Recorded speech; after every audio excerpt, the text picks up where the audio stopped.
I went on a reading retreat with my friends and it was magical. We stayed in an Airbnb in the Ozarks in a little town called Eureka Springs, Arkansas. Eureka Springs is a cute and kitschy little town that we explored and ate in, but the main event was that we stayed in our Airbnb and read from all of these books that we brought to choose from. So Friday night, we decided to select our books, we watched the sunset, we did a little self-pampering, and then we got started reading. I started with One Golden Summer, the newest release from Carly Fortune. We drank some tea and we read in the hot tub, and overall, it was a just truly magical evening. Between giggling and chatting, I think I maybe read 100 pages. By the morning, I had my coffee and this view. I definitely had a bunch of delightful beverages on this patio. After my coffee, I had some tea, and after my tea, I had some matcha. This was my first ever iced matcha, and it was delicious. At this point, I couldn't put One Golden Summer down, even with occasional breaks to chat with a neighbor. I was curious how much I would actually get to read because I do love to yap, but it was the perfect balance of chatting and reading and snacking. And I mean snacking, like all day grazing, nonstop. And then by the time I finished One Golden Summer, which 5 out of 5 stars by the way,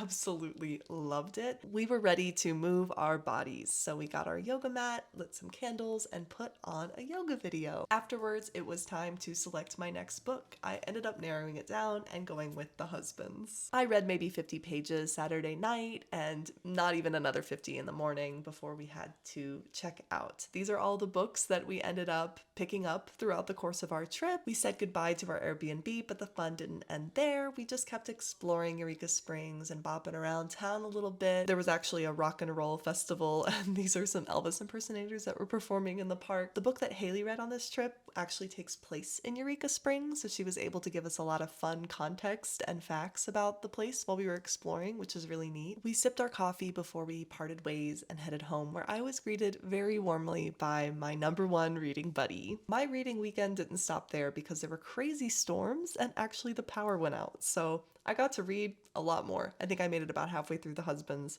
before calling it quits. And here I am on Monday wishing I could go back. I would call this a huge success and I can't wait to do it again.